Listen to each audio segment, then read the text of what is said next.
Hola, hola, bienvenidos de nuevo a este canal de mis movidas y mis pajas mentales. Aunque yo no considero que sean pajas mentales.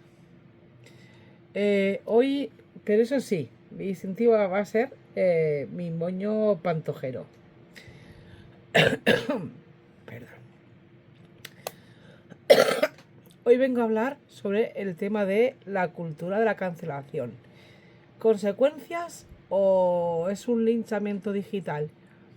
Hay una frase que últimamente se repite muchísimo en internet. Eso no es cultura de cancelación, es la consecuencia de tus actos de subir contenido a las redes sociales y convertirte en un personaje público. Y puede que en algunos casos pues sea cierto, pero también puede que estemos utilizando esa frase para justificar verdaderos linchamientos digitales.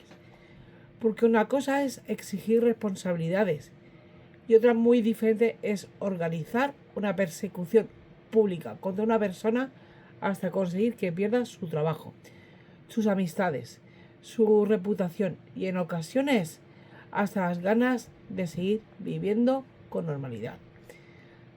Así que la pregunta es incómoda pero necesaria. ¿La cultura de la cancelación sirve para que las personas asuman las consecuencias de lo que hacen? ¿O se ha convertido en la forma moderna de castigo público, sin juicio, sin contexto y sin posibilidad de redención? Porque hoy cualquiera es juez, cualquiera puede ser fiscal, cualquiera puede dictar sentencia desde el sofá de su casa. Y lo más preocupante es que muchas veces la condena se decide antes de conocer los hechos. Basta simplemente con un vídeo de 20 segundos, una captura de pantalla, un comentario escrito hace 10 años, una frase recortada, una acusación sin verificar y de pronto miles de personas están opinando sobre alguien a quien no conocen, exigiendo que lo despidan, que una marca deje de colaborar con esa persona, que desaparezca de las redes o que sea expulsada de cualquier espacio público. Todo ocurre a una velocidad brutal. Primero aparece la acusación, después llega la indignación, luego los insultos, más tarde las etiquetas, racista, machista, fascista, homófobo, traidor, mala persona, y puedo seguir diciendo, y he dicho lo más suave porque hay gente que dice verdaderas barbaridades. Y cuando alguien recibe una de estas etiquetas, ya no importa demasiado, por no decir nada, lo que diga. Si intenta explicarse, se está justificando. Si pide disculpas, lo hace porque lo han descubierto. Si guarda silencio, demuestra que es culpable. Si responde con enfado, confirma que es una persona violenta. Es decir, una vez que empieza la cancelación, cualquier reacción puede utilizarse en contra del acusado. Y eso tiene un problema evidente. No existe una salida. Ahora bien, tampoco podemos caer en el extremo contrario, porque durante mucho tiempo muchas personas poderosas actuaron sin ningún tipo de consecuencia hacia los actos que realizaban.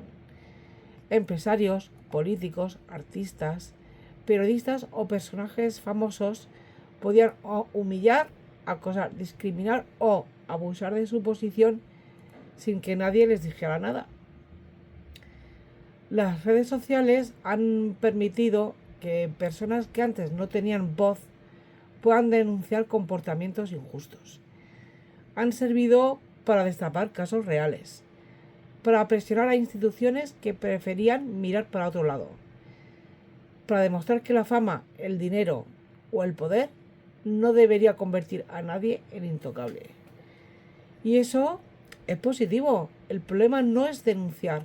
El problema es cuando la denuncia se transforma automáticamente en una condena.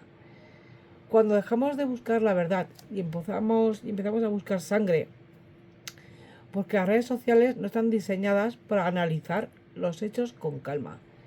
Están diseñadas para generar atención y pocas cosas generan tanta atención como la indignación.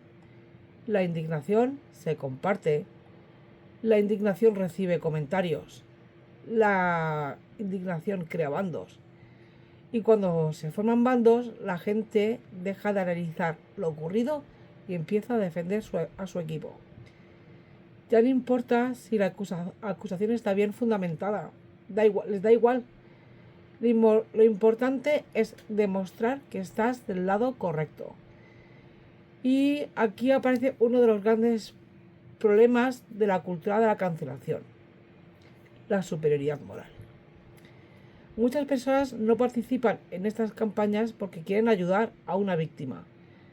Participan porque quieren que los demás vean que ellas son buenas personas. Publican un mensaje de condena, comparten una captura y de esa forma pueden decir: miradme, estoy en el lado correcto de la historia. Pero defender una causa justa no convierte automáticamente en justos todos nuestros actos. Se puede luchar contra la injusticia, o no, y al mismo tiempo cometer a la vez otra injusticia. Se puede denunciar un comportamiento dañino sin deshumanizar a quien lo hizo. Se puede pedir una explicación sin tener que destruir a una persona. Se puede exigir responsabilidades sin convertir en una condena para toda la vida. Porque también hay que preguntarse algo: ¿creemos realmente que las personas pueden cambiar? Decimos que queremos que la sociedad avance, que la gente aprenda, que revise sus comportamientos, que abandone ciertos prejuicios. Pero cuando alguien se equivoca, muchas veces no le permitimos aprender y rectificar. Le exigimos que hubiera pensado hace 10 años o 15 años exactamente como pensamos hoy. Y si encontramos una publicación que no encaja con los valores actuales, actuamos como si esa persona siguiera siendo exactamente la misma a día de hoy, sin evolución, sin matices, sin contexto, sin derecho a haber cambiado. Todos tenemos frases, pensamientos o comportamientos del pasado que hoy expresaríamos de otra manera. La diferencia es que la mayoría no tenemos miles de personas revisando nuestras publicaciones antiguas para encontrar algo con lo que destruirnos. Además, no todos los errores son iguales. No es lo mismo una opinión desafortunada que una conducta delictiva. No es lo mismo una broma de mal gusto que un abuso continuado. No es lo mismo cometer un error, reconocerlo y repararlo, que repetirlo durante años sin mostrar ningún tipo de arrepentimiento. Sin embargo, en Internet todas estas situaciones pueden terminar recibiendo el mismo castigo: la destrucción pública de esa persona. Y cuando todos los errores reciben la máxima condena, dejamos de distinguir entre gravedad, intención, contexto y reincidencia. La justicia necesita proporción, el linchamiento no. La justicia escucha pruebas, el linchamiento escucha rumores. La justicia permite una defensa, el linchamiento interpreta la defensa como una provocación. La justicia busca reparar el daño, el linchamiento busca humillar. Quizás la diferencia fundamental esté ahí. ¿Queremos solucionar un problema o queremos disfrutar viendo caer a alguien? Porque no nos engañemos, existe cierto entretenimiento en la destrucción pública de una persona. La cancelación se consume casi como una serie. Cada hora aparece una nueva captura. Un antiguo compañero cuenta una experiencia, una marca publica un comunicado, un famoso o famosa deja de seguir al acusado, alguien sube un vídeo llorando y miles de usuarios siguen cada actualización como si estuviera viendo un juicio en directo, pero sin garantías, sin abogado, sin pruebas contrastadas y sin asumir ninguna responsabilidad si finalmente la acusación resulta falsa, exagerada o incompleta.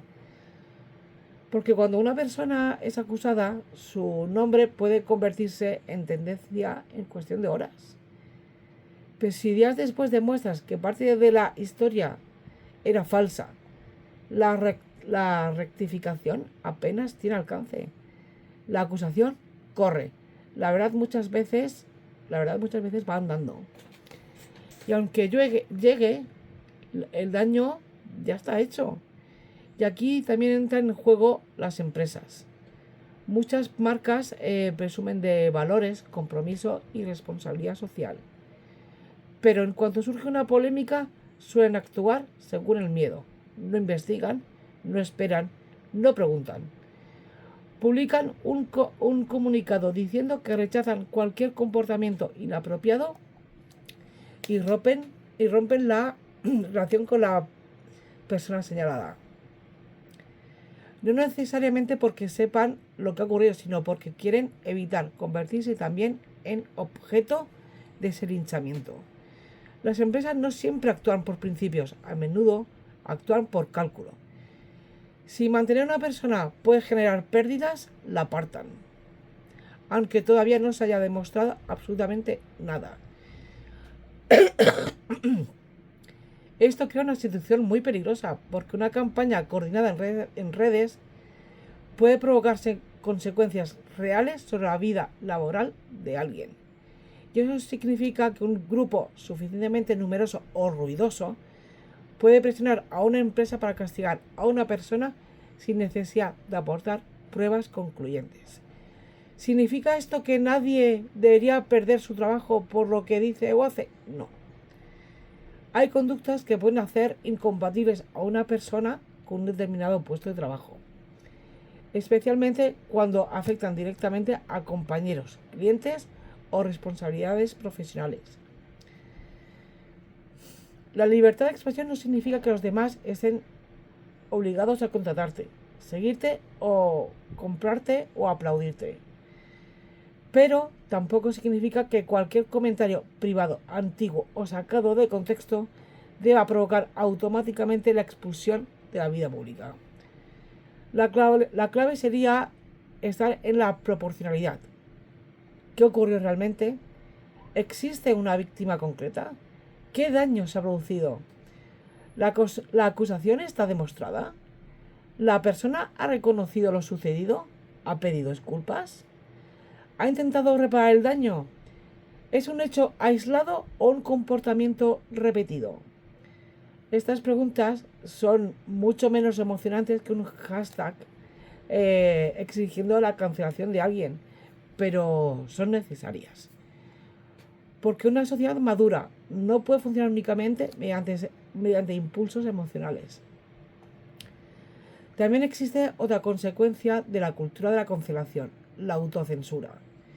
Cada vez más personas evitan hablar de determinados temas, no porque no tengan opinión, sino porque temen expresarlas de manera imperfecta, temen utilizar una palabra incorrecta, temen hacer una pregunta que puede interpretarse mal, temen que alguien recorte una frase y la publique fuera de contexto, y esto provoca conversaciones artificiales. Personas que dicen lo que creen que deben de decir. Empresas que publican mensajes vacíos. Creadores que evitan cualquier tema o asunto delicado. Humoristas que miden cada palabra que dicen. Y ciudadanos que solo hablan con sinceridad dentro de los círculos más reducidos. Una sociedad en la que todo el mundo tiene miedo de equivocarse no es necesariamente una sociedad más respetuosa. Puede ser simplemente una sociedad más silenciosa. Ahora bien, también debemos distinguir entre sentirse incómodo y ser censurado. Que alguien critique tu opinión no significa que te esté cancelando. Que recibas respuestas negativas no significa que estén vulnerando tu libertad de expresión. Tú tienes derecho a hablar, los demás tienen derecho a responder. El problema aparece cuando la respuesta deja de centrarse en las ideas y pasa a intentar destruir la vida personal y profesional de quien la expresó. Podemos expresar una opinión sin intentar eliminar a la persona que lo sostiene.